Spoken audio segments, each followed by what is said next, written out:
From Interior Alaska's most trusted news source, this is the Fbx Evening News.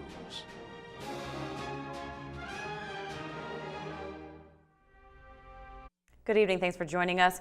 Our top story tonight: with U.S. involvement in world conflicts decreasing and budget cuts mandated by Congress, the Army is considering cuts at 30 installations, both overseas and in the lower 48. Now in February, a team of Army officers will be traveling from Washington, D.C. to Alaska to hear what Fairbanks and Anchorage residents have to say about the possibility of losing a large number of soldiers. Colonel Alan Brown at U.S. Army Alaska was quick to point out that they are only gathering input and no decisions have been made yet. He said the very worst case scenario for Fort Wainwright would be the loss of 5,800 troops. That's the top end number that the Army has proposed would be eliminated. We also have to take into effect that there's between 10 and 12,000 family members as well. So these listening sessions are an outstanding opportunity for the local community to come out and talk to the Army leadership. Alaska Governor Bill Walker delivered a somber message during his State of the Budget address to a joint session of the Alaska Legislature last night. Walker proposed cutting $550 million in unrestricted general spending next year, including a 2.5% cut to K-12 education spending. Walker called for a 5% short-term reduction for all state departments, with potential cuts of 25% in the long term. Even with that, Walker's budget director, Pat Pitney, says Alaska can expect to draw $3.3 billion from savings. Alaska faces projected deficits of about $3.5 billion this year and next amid low oil prices. North Slope crude closed today at just over $45 a barrel. At a press conference this morning, Walker said he is not comfortable funding state government off reserve accounts, but sees few alternatives. Living off our savings is very uncomfortable for me and for the future of the state. So we need to take some steps to recognize that's not acceptable. And some have are concerned about how graphic I was in the financial situation that we're in, but I think Alaskans need to know what a dire situation that we're in. A Fairbanks man accused of attempted murder and burglary was indicted on even more charges today by a grand jury. Levi Ratinsky, who is already facing 24 charges, is now charged with 5 additional counts of burglary and theft, all of which are felonies. Ratinsky's charges stem from a Chena Hot Springs Road burglary. Victims said that after allegedly burglarizing the residence, Ratinsky returned to the property with a stolen gun, threatened to shoot one of them, and actually pulled the trigger, but the gun misfired. All of the new charges appear to be the result from other victims of Ratinsky. Trial for his case is set for March. Fugitive Michael Brocht is still on the loose, according to Alaska State Troopers. Brocht, who was the subject of an hours-long standoff at just a store in Fairbanks last September, ran from his court-appointed third-party custodian while on temporary release. Superior Court Judge Douglas Blankenship granted the 12-hour supervised release so Brocht could take care of personal matters, including setting up power of attorney for his children. Brocht's girlfriend, Kaylin Nelson, was originally wanted as well, but has since been cleared by Alaska State Troopers. Now, troopers say Brocht is considered very dangerous, and anyone who sees him or knows his whereabouts should call 911 immediately. A Fairbanks man is in jail accused of burglarizing and damaging a residence. 24-year-old Ethan Damon faces 5 charges, including first-degree burglary. An affidavit states that a Fairbanks couple came home from vacation to find a man in their garage wearing a face mask and heavy coat. A rock had been thrown through the window, and items including jewelry, electronics, and credit cards were taken. A note left inside the home read, "I'm sorry, if I will pay you back someday." Now, troopers located Damon, who matched the description, walking down the street near the home. The stolen items were found inside his pockets. Damon was arrested and arraigned in Fairbanks District Court yesterday. Okay, when we come back, a local Fairbanks Lions Club is sponsoring a fundraiser to help victims in the Philippines. Also, kids were treated to a terrestrial fun event at the UAF Star Lab last night as part of the Denali Kids Project. Those stories are next. Stay with us. And welcome back.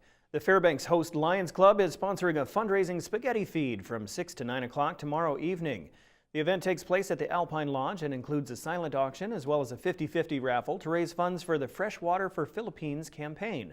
Typhoons in recent years have left many there without access to fresh water. Last year, Fairbanks raised over $23,000, which helped over 4,000 people in 12 different villages have access to clean water. The current effort looks to purchase more water purification pumps and filters, as well as to train people there how to operate and maintain them. A video from last year's trip will be shown tomorrow night. We made a significant difference. We had thousands of people we've already helped, and there's thousands more to come. I'm very excited I'm very excited on this trip, knowing that we can impact a lot of people.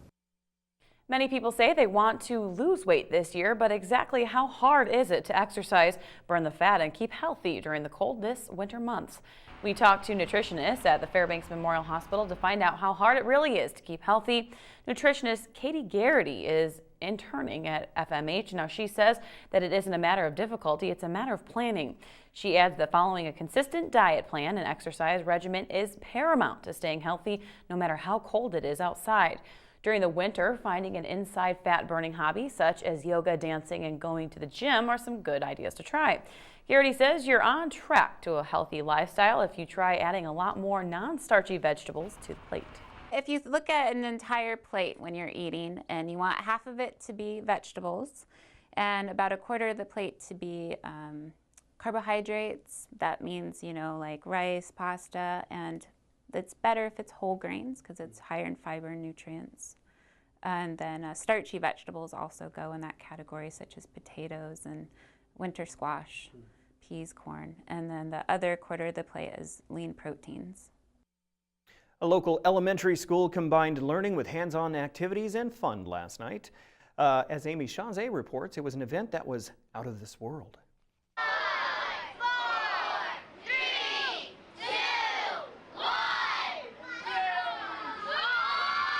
That's the sound of little stargazers enjoying space night at Denali Elementary School. Various activity stations were found throughout the building. There was a long line to get into the UAF Star Lab, a favorite for many students. You sit down, and then you go out of space, and then you can go into the Milky Way. You see Earth. The stars were connecting and making really cool animals and scales and stuff. It was really cool. It looked like the planets and stuff were coming at you. There were plenty of activities keeping children busy, including reading in the dark and constellation art. Something second grader Jada George likes because I get to draw and color myself. Fourth grader Ian Tragus showed off his stellar creation. Drew together a constellation and made a poem about it.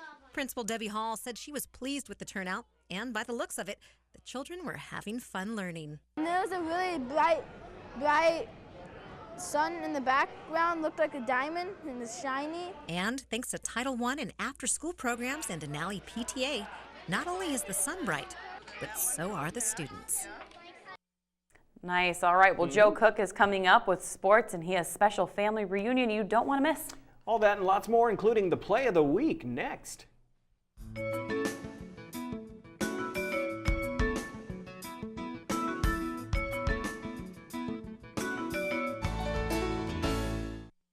Welcome back, Interior Alaska. I'm Joe Cook, and it's time to get your weekend started right with some Friday sports. The UAF men's basketball team was so close to pulling off an amazing comeback on Thursday night.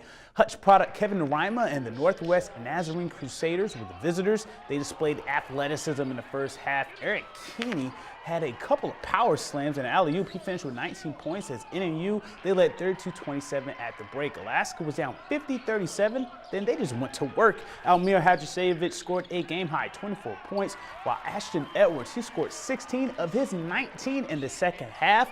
Alaska had a chance to win it with 4.2 seconds left, down 73-75. The Adam Griffin shot just rims out. He thought he made it, but he didn't. NNU holds on for the 2-point win. All of us, we got the heart to never give up. We know how hard of a season it's been. The play, coach drew it up well. We all thought it was going in, so, but it didn't fall.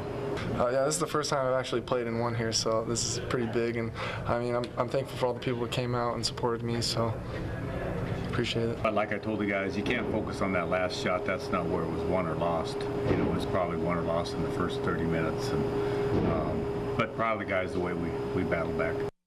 The women's team, they were close to a win too, but the clan of Simon Fraser held off the Nanooks in the second half. Benisa Boulaya made plays everywhere for UAF, finishing with 23 points, 9 rebounds, and 5 assists. Alaska was down just 40-41 at the break, but the clan, they went to their leading scorer, and the leading scorer in Division II, Aaron Chambers, who scored a game-high 30 points. The clan took advantage, shooting 29 free throws compared to UAF's 8. The Nanooks are now 12-6 and 4-4 in the GNAC, holding on to 5th place despite injuries. They host Western Washington on Saturday. We've also got to do a better job boxing out on the free throw line, tough shots in the post. That's the one key, I think, difference. They had 15 offensive rebounds tonight. We give that up to Western Washington. It's going to be over in a heartbeat. So hopefully, we obviously know we can play with some top teams in the conference, much better than we did last weekend. So I think that's just a commitment to those things and discipline, and hopefully we get fired up for that. Some big wins and losses on Thursday night in high school hockey. As we go to the results, West Valley's 6-game win streak is snapped with a 2-1 road loss to South Anchorage despite outshooting the Wolverines 34-14. Zach Saverite scored for the Pack. North Pole, they lost 2-10 to Eagle River. Kyle Johnson had a hat trick for the River. Darren Donovan had 2 assists for North Pole. Delta Junction, they improved to 7-0 in the Great Lynn after a 6-4 win over Hutchinson. Nathan Anderson had 2 goals for the Huskies, while Holden McCulloch and Brandon Rustad scored twice for Hutch. Monroe's next 2 games are against Delta, so the Greatland title will be on the line pretty much. The Rams have 1 conference loss. A number of interior basketball teams are in tournaments this weekend. Here are some of the results from today's games. In Delta at the Dean Cummings Senior Tournament, the Hutchinson boys are 2-0 after coming back to beat North Pole 68-63. Hutch won 72-64 over the Cook Inlet Academy, surviving Tim Smithwick's 46-point game for CIA yesterday. The Allison boys bounced back after their loss to Houston by winning 54-51 over Delta. The Allison girls, they lost 29-68 to Glen Allen in their opener. The Hutch girls, they beat Houston 51-47 behind Ellie Veazey's 17 points on Thursday. The Delta girls defeated North Pole 28-19. The boys team, they won 58-57 over Monroe's JV boys team on Thursday. Lathrop lost their first game in the South Anchorage O'Brady Invitational 51-48 to Petersburg on yesterday. This may be one of the best I-5s yet. Almost 70 votes were submitted for this week's Play of the Week. Top play comes from the North Pole High School hockey team. James Laslofsky's power play goal against Juneau, sparks a 4-0 run for the Patriots as they come back for a 4-2 win over Juneau last week. Laslofsky's play received 31 votes out of almost 70. To pick the next Play of the Week, watch the I-5 Interior Top 5 plays on Mondays during the weekend recap. It's amazing how sports can bring families together. There may be no greater example than what you're about to see now. So it's been about 8 months since I've been home, so I'm excited to see all 4 boys. Fresh off the plane, Chief Warrant Officer Shane Nicholson is back home a month early from a 10-month deployment in Korea. He's surprising his 4 sons. His 2 oldest boys, Garen, 12, and Landon, 14, have IYB games Thursday night at Badger Road Elementary and have no idea Dad is home. It's Nicholson's 4th deployment and the first time he's surprising his boys. I have something planned. I think I'm throwing the jump ball. So Garen is a 6th grader, and he's playing at 6. My other son's an 8th grader, he's playing at 7.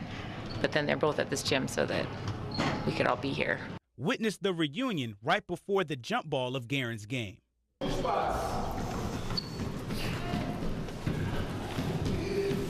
up, guys? Good luck. All right.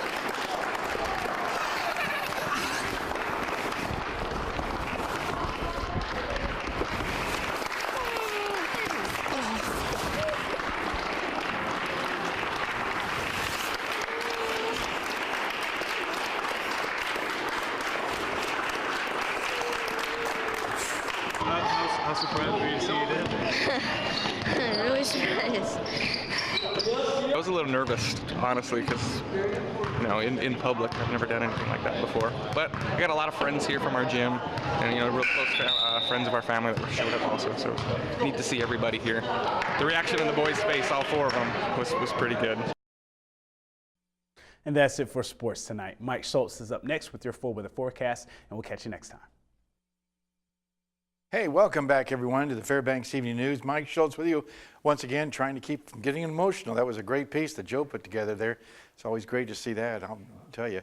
As far as our weather is concerned, we do have a change coming. We've talked about the snow all day long, and the snow has been falling in pretty heavy amounts between here and North Pole, and Austin, I should say, and it's going to continue throughout the night. But the big news is the cold temperatures are definitely going to be moving in our direction by Saturday night into Monday. We'll tell you more about that in just a little bit.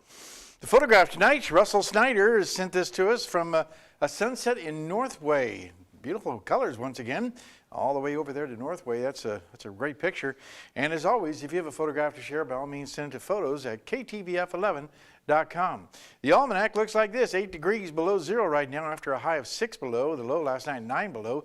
Record high 39 in 1981. Record low 60 below in 1906. Sunrise and sunset over 6 hours of daylight, 6 hours and 4 minutes to be exact. And here's your latest satellite and radar. This area of low pressure, got to keep an eye on this. This will be the next system possibly giving us some moisture. Most of the energy is mainly to the east of the Fairbanks area. And as you can see, it's always continuing that direction. Elsewhere on our latest radars, we'll zoom in around the area. And you can see once again the Fairbanks area just on the edge of the snow, but it is snowing like I said, between here and the Eielson Air Force area. And that's going to be like the trend, it looks like, unless it backs up a little bit. Won't be much snow coming into the Fairbanks area. Okay, what's going on as far as the rest of the state is concerned? Well, we have once again rain falling across southeast Alaska and Ketchikan. Also some rain and snow shower activity around the Kodiak region.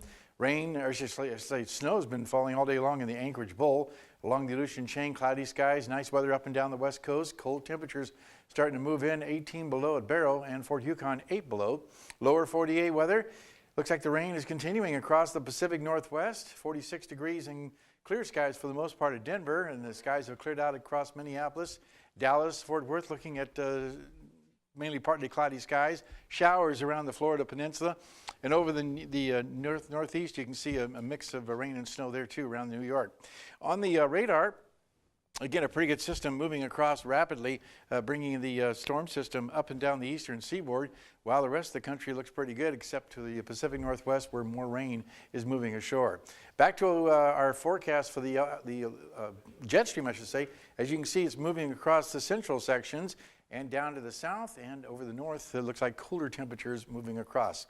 All right, now the northern sections tomorrow, cloudy skies at Barrow, mostly sunny in Nome, and a chance of snow for Fort Yukon. In the interior, we'll be looking at, once again, periods of snow with 2 to 4 inches in Fairbanks, 4 to 8 at Haley, and 1 to 3 in the Delta Junction area.